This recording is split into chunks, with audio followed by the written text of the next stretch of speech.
Hi everybody, I hope you're doing well. Welcome back to Just Add Ginger and thank you so much for clicking on this video. So for today's video, carrying on with the whole one-handed ways / one-handed parenting theme that my videos have been taking lately, I wanted to sit down and talk to you about, can you be able to hear the boiler? I don't know. The only thing about filming in a new setup is the boiler's right there. But hopefully that's not going to be a massive disturbance, and if it is, I'm really sorry, but there's not a lot I can do. Anyway, it's carrying on with the one-handed ways / one-handed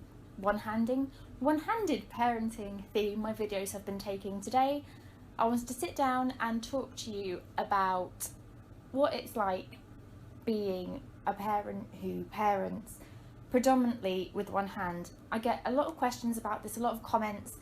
No, I don't just have one hand. I do have a left arm and a left hand. For my own personal reasons and my own levels of confidence, I don't show my left side a lot in videos. I kind of like to present myself in a way that I feel the most comfortable, which means in videos not showing my arm and my hand so much, otherwise I'd be overly critical of myself for how I look on film. I do have two arms and two hands. It's just my right side is very much the dominant side. I've got a lot more mobility in my right hand. My left hand doesn't really have a lot of movement and the joints are quite stiff without going into things too much in depth, but that's basically what the situation is and why I kind of parent with one side more than both together. When we first found out that we were going to have a baby, I was pretty much the most terrified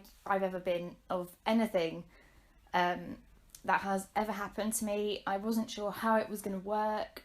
I didn't know of a lot of places or resources that I could turn to help me. There were a few, I don't know if they were charities or if they were just organisations that specifically focus on parenting.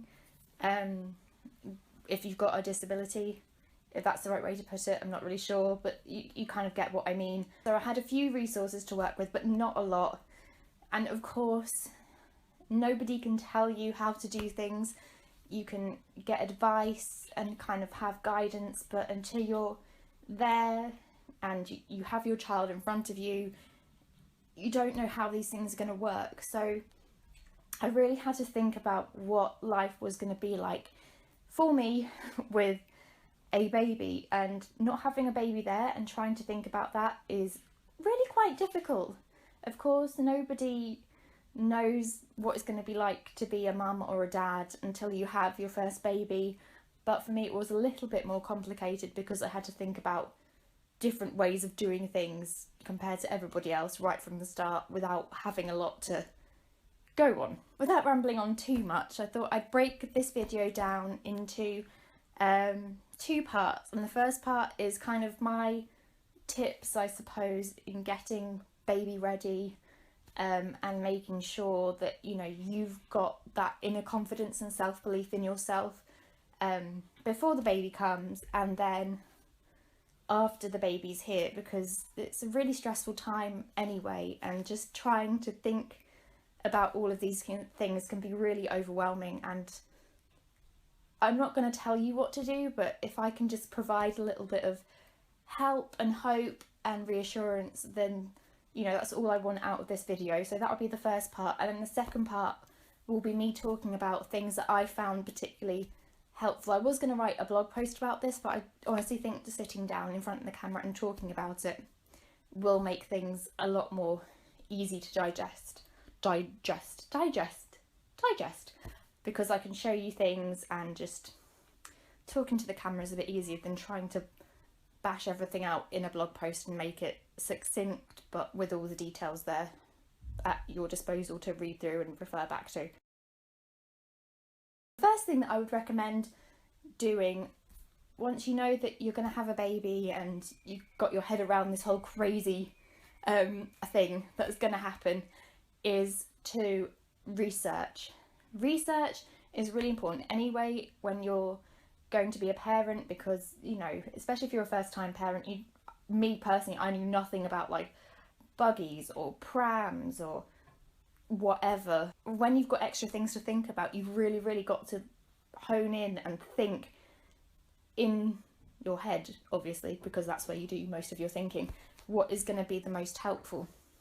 For me, I knew it was going to be the kind of big things like the pram. The pram was going to be incredibly important because a lot of the fixtures that attach a car seat to a pram or that detach certain things and reattach other bits, it's all very complicated, but hopefully you know what I mean. A lot of the mechanisms are push buttons, but ones that you have to do together, and obviously I can't really do that, so I had to really do my research and think about what was going to be best.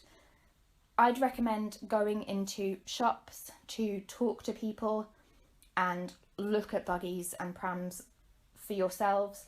We settled for the Eye Candy Strawberry 2, which has been absolutely amazing. It's really easy to push one-handed. It's just got a bar across the top. It's not got two separate handles, so it's great.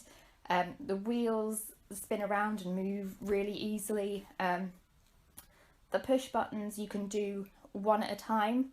I'll link my One-Handed Ways playlist below, but hopefully you'll be able to see what I mean from watching those videos, and if not, I'll try and make one showing it a bit more in detail. But it's just super one-handed friendly, and it's lightweight, and I can pick it up and put it into the car myself, and it's just been really handy. But had I not gone into a shop and looked at it myself, I wouldn't have known that it was going to be a possibility, because as much as you can look up things on the internet, it's a whole other ball game going in and experimenting with things yourself. For the cot, I still remember this. The cot was very stressful to think about. A lot of cots don't have a drop side, and there's been a lot lately in the last couple of years about drop-sided cots and the regulations changing, and for a long time we couldn't find a drop-sided cot anywhere. We even went to a shop to see if they had one on display that I could try out, and they said that you weren't allowed to sell them anymore, which I remember sitting in the car and just crying because I had no idea how it was going to work with just a normal cot, because you have to lean in and pick the baby up, and you know, was I going to be able to do it? I don't know. But again, lots of research, lots of thinking about it, lots of trying to figure out ways around things. And I'm not sponsored by John Lewis, so don't think that, but I'm gonna just sing their praises a little bit, because that's where we got the buggy and that's where we sorted out the cot. We actually found a drop side cot, two drop side cots on the John Lewis website. One had 2 levels, one had 3 levels, and oh my god, once we found that they sold drop side cots, that was such a weight lifted off my shoulders, because I'd be able to reach in better, and even being able to sit on a chair if I need to next to the cot to get baby Ginger out. It was just going to make life so much easier. We could go in, they had one on display, I could practice doing the kind of uppy downy, getting the bar raised and lowered technique just to make sure that it was going to work. It was fantastic, but that made life and will make life so much easier. At the moment it's not so much of an issue because he can't sit up on his own, so he's just on the highest level, so I don't need to worry about reaching down to get him too much. I can't explain how much doing your research will really help, and going into shops and talking to people. There aren't a lot of baby shops around in Liverpool where we live, so John Lewis has been amazing because they've got a massive department that we could go in, and we can go in to look at things. So research, very important, really important. The other thing to think about is not just equipment in terms of what you can buy in shops, but what is going to be helpful to have around the house. So another thing I thought about, I have this, it's nothing related to my disability, it's just something that I've had for quite a number of years. I don't really know where it's come from, but I have a kind of fear of stairs. I have to have a handrail on the right hand side to walk downstairs comfortably. If not, I get really freaked out and nervous and scared. And obviously, when you've got a baby, there's a lot of walking up and down the stairs, unless you live in a bungalow, in which case it's a completely different scenario. But if you live in a house or you live in a flat, stairs, you're gonna have stairs. So when we moved into the new house, there's no handrail on the stairs, but I knew it was going to be really important that I had one. So my father-in-law and Ryan put in a handrail for me on the right hand side, which makes life so much easier for me and just makes me feel a lot more comfortable taking baby Ginger up and down the stairs. It's just things like that that you've got to think about that ordinarily you might not take into account, but anything that's going to make your life easier, that's what you've got to sit down and really think about and try and make happen as much as possible. The second point that I would make in terms of getting baby ready is to practice. Now obviously, if you've never had a baby before, this is going to be incredibly difficult because you can't just borrow a child to practice on. So what we did, and this was kind of a recommendation from my sister-in-law that we do, which worked out really well, was to get a fake toy baby doll, which we called very affectionately Fake Baby. We had Fake Baby for quite a long time before baby Ginger arrived, and Fake Baby's purpose was for me to practice doing nappies on, to practice dressing, and to practice holding. Obviously, when you don't have a baby and then you do have a baby, trying to get your head around how these things are going to work is really I just found it really stressful, and I found it really hard to comprehend how it was going to work. But having a kind of baby shaped thing, although dolls tend to be a lot smaller, but having something to practice on really helped me realise that these kind of things could be possible. Obviously the weight is a lot different. Babies are a lot heavier than dolls usually, but just having something there that, you know, you could put in a car seat and clip the clips on, or, you know, carry around in your arms to kind of get a position that worked for you, or to practice putting a nappy on or putting clothes on. It just made things a lot more realistic in terms of understanding what was going to work best. Things are going to take time. Don't think that you're going to nail things straight away. Baby Ginger is nearly 4 months old and I'm still figuring out how to do things, but having something there before baby arrives, for me anyway, it just made me feel a lot more confident and a lot more appreciative of not only my capabilities, but the amount of work and the amount of thought that was going to have to go into figuring things out and kind of teaching myself how to be calm and relaxed, and trying not to get as worked up as I might have done had I just been thrown in at the deep end when we came home from the hospital. You know, here you go, you've had a baby, now go and figure everything out in 10 minutes because that's it, now you're on your own.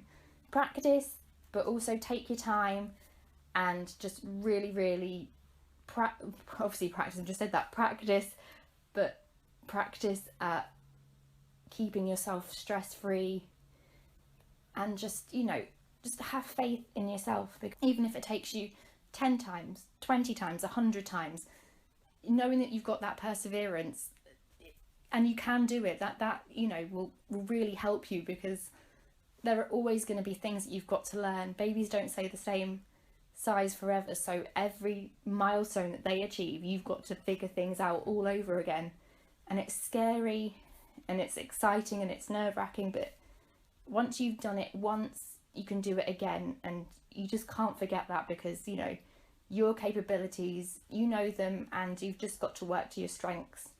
And it's really important that, you know, you just remember that, keep going, and have faith in yourself. My final point that I wanted to make is, again, something that I found really helpful, and that is to invest. What I mean when it comes to invest is, don't be afraid to have 2 lots of everything. I don't want you to go away from this part of the video thinking that you need to spend loads of money. But having 2 sets of bits of equipment has helped me no end. I can't even explain how great it is knowing that I've got a certain set of things downstairs and a certain set of things upstairs. And we have been so incredibly blessed with friends who have brought us things, and family and friends of friends and friends of family who have lent us things to use, that have ultimately made my life so much easier from a one-handed parenting perspective. We've got 2 baby gyms, so I can have one downstairs and one upstairs. So if I need to have a shower or do something upstairs, put clothes away, just everyday things that, you know, if you've got 2 hands, you might be able to hold the baby and do at the same time. But obviously I can't do that, so I need to find somewhere to put baby Ginger where he's not going to get bored. That has made my life so much easier. What else have we got? We've got a crib, a smaller crib downstairs that was lent to us. We've got a cot and the next to me upstairs, so I've always got somewhere to put him upstairs and downstairs. 2 bouncer chairs, which is fantastic. One's a lot more lightweight, so I have it upstairs, so if I need a shower or to go to the toilet and baby Ginger doesn't want to be put down in his cot, I've got somewhere to put him upstairs. And we've got the more heavy duty one downstairs, so that there's always somewhere to put him there. Here, there goes the boiler again. We've got a jumperoo downstairs, and we've got something that will be coming to us, we haven't got it yet, but kind of an activity station that we can have upstairs. So when he gets to wanting to be standing up more like he is working on at the moment, I've got one thing upstairs and one thing downstairs, so I don't have to keep carting things, you know, back and forth. Being able to invest in equipment that you can have in different parts of the house will come in incredibly handy, and you don't necessarily have to fork out every single time. There are nearly new baby markets you can go to, ask friends and family. I know on Facebook there are kind of buying groups for local areas, so you could try there. Different websites that offer different things, eBay, Amazon. Whereas it would be more of a luxury for other people, I think it's a lot more of a necessity if you're parenting one-handed or you need an extra bit of support, because I wouldn't be able to do half the things that I do on a daily basis if I didn't have 2 lots of things. Even having 2 different changing stations that are set up ready is amazing. I've got the one downstairs that's actually on our kitchen table, which will be a dining room table eventually, but at the moment it's a changing station. And we've got one upstairs in baby Ginger's nursery. There are 2 heavy duty, really good changing mats there, boxes with everything to hand, so talcum powder, lotion, baby oil, nappy rash cream, barrier cream, nappies, wipes, hand sanitizing gel, extra bits of clothing, anything that we need is there, so that's really good as well. I'm trying to think what else. I'm sure there are lots of other things that we've got and I can't think about them right now, but the main point that I'm trying to put across is really think about making an investment into 2 lots of things that you know are going to come in handy. And again, that's when your research comes in. I can't tell you what is going to be best for you. I can only talk about things from my perspective. I've talked about other things that work best for me, but you've got to go away and think about what's going to work best for you. Whatever makes your life easier is going to be better for you in the long run and better for your baby. Right, so that's the end of the first part of the video.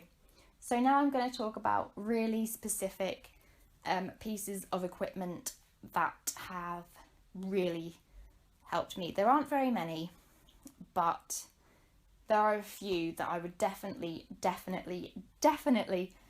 recommend, whether you are a one-handed parent, or should I say you parent one-handed, that's a bit better grammar. You parent one-handed or not, I'd really recommend these pieces of equipment anyway, because I just think they're marvellous. Oh look, there goes the boiler. Again, fantastic. Shh, please.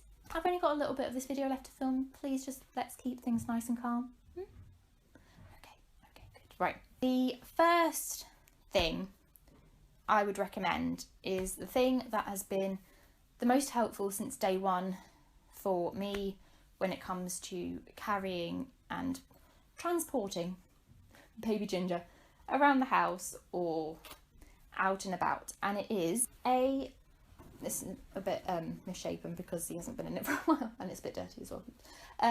A snuggle bundle. I didn't actually know anything about these. It was my mum who discovered them. I'm not sure when she discovered them. It was quite a while ago. I don't even think it was when I was pregnant. I think it was before. I don't know.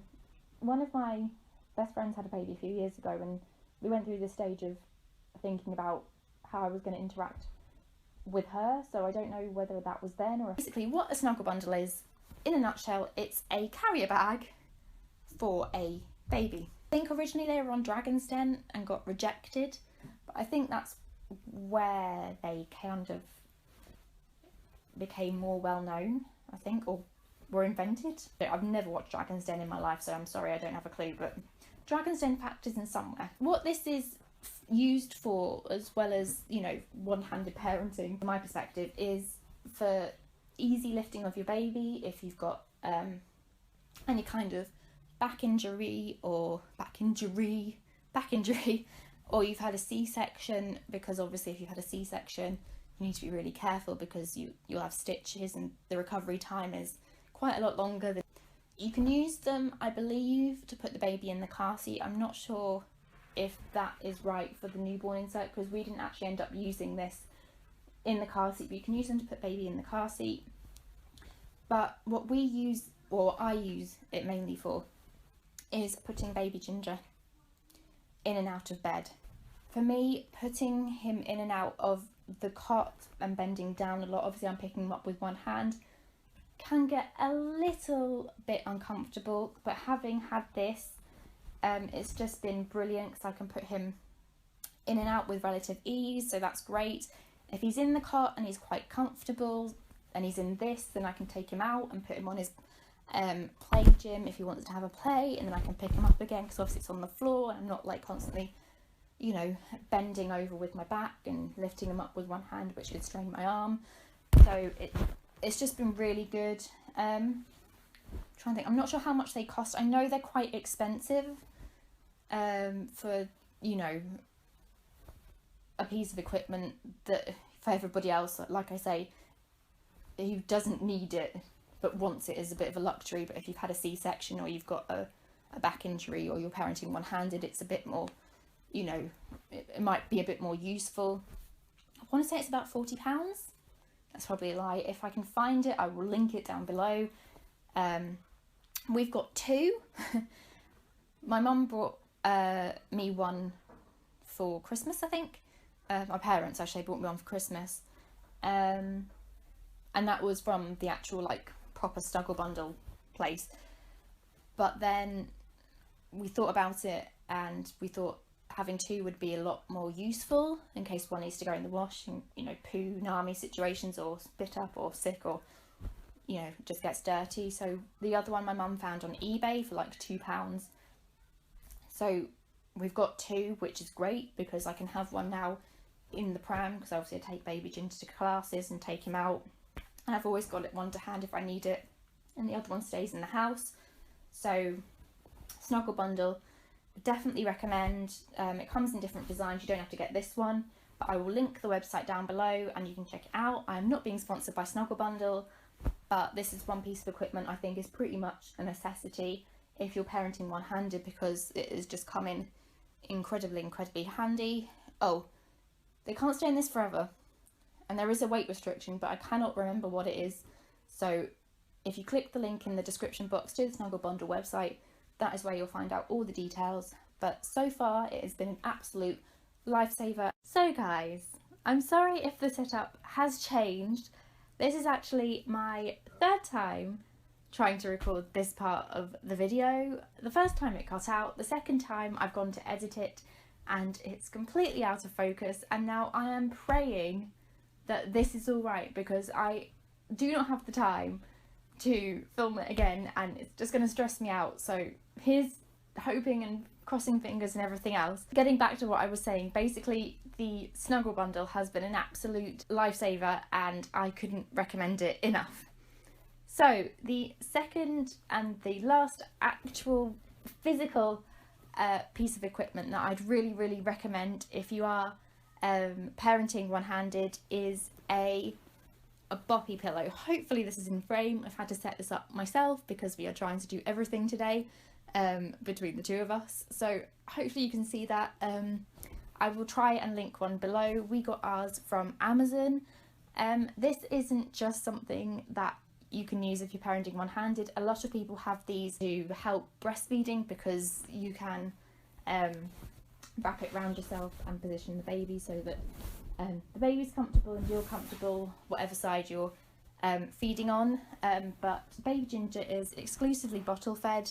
I wanted to breastfeed, I couldn't breastfeed, I had a lot of trouble doing it, so baby Ginger is just bottle fed. And what I like a lot about these pillows, you can just use a normal cushion or a pillow to prop baby up on, but what I like is that this is kind of a C or U shape, so the baby, when you put them in, is supported all the way around from the sides as well as the back of their neck and their head, and it's really plump, so they're kind of elevated quite a lot.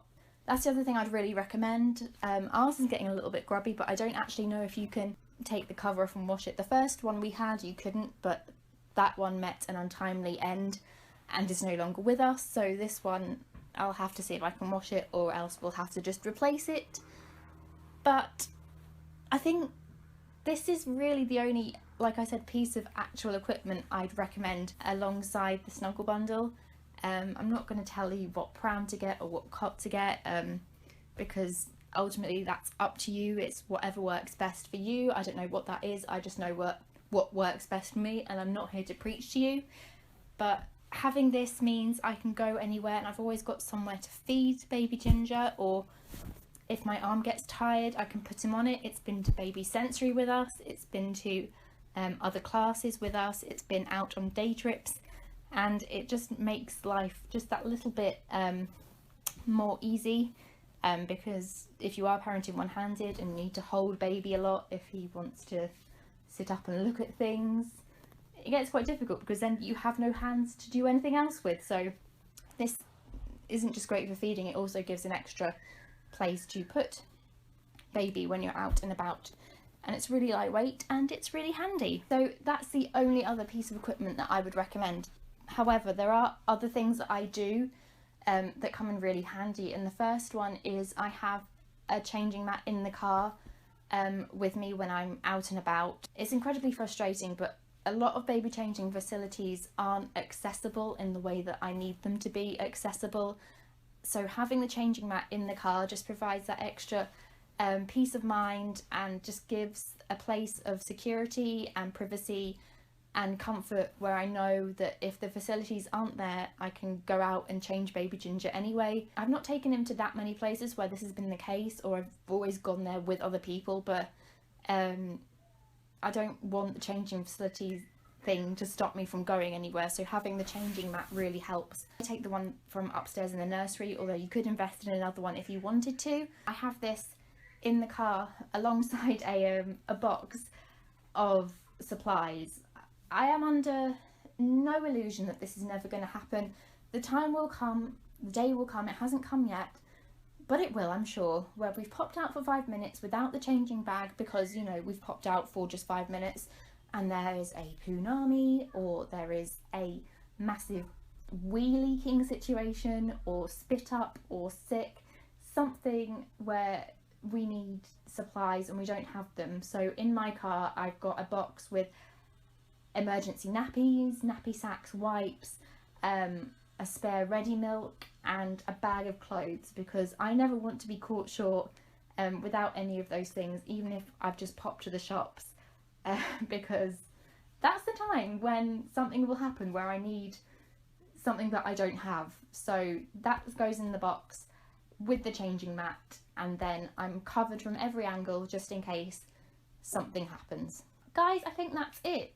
In fact, yeah, I'm pretty sure that's it. The point of this video is just to give tips and advice from my personal experience and point of view, and hopefully provide you with hope or advice or reassurance that as long as you do your research and practice and have self-belief, that anything is possible. Like I said at the start, I was absolutely terrified at the thought of becoming a parent, because nobody can tell you how to do parenting anyway, and when you've got to think about it extra hardly, that's very bad English, but hopefully you know what I mean, when you have to think about it a lot more, it makes it incredibly intimidating. So I just want to share my experience in the hope that it'll help somebody else. You can do it. That's basically what this video is trying to say. You can do it, and there are things that will help you do it. So you just need to get out there and have that confidence and self-belief, and you'll be able to nail this one-handed parenting thing. Everything will change all the time. Babies don't stay the same size, so there will be things that you come across that you're not sure how to do, but trust me, there will be a way around it. If you know somebody who could benefit from seeing this video, please feel free to share it around. That would be absolutely fantastic. If you liked it, please hit the thumbs up button. That would be amazing too. Leave me a comment with any videos you'd like to see or any parenting hacks that you have. And if you're not subscribed already, please hit the subscribe button. I am trying so hard to get to 500 subscribers. I'm so close, and it would be amazing if I could do it. So please don't forget to hit the button and help me out. I'm trying to upload once a week at the moment. It is difficult sometimes because I have to snatch time whenever I can, but I'm really trying. So thank you so much for tuning in, and I'll see you next time. Bye!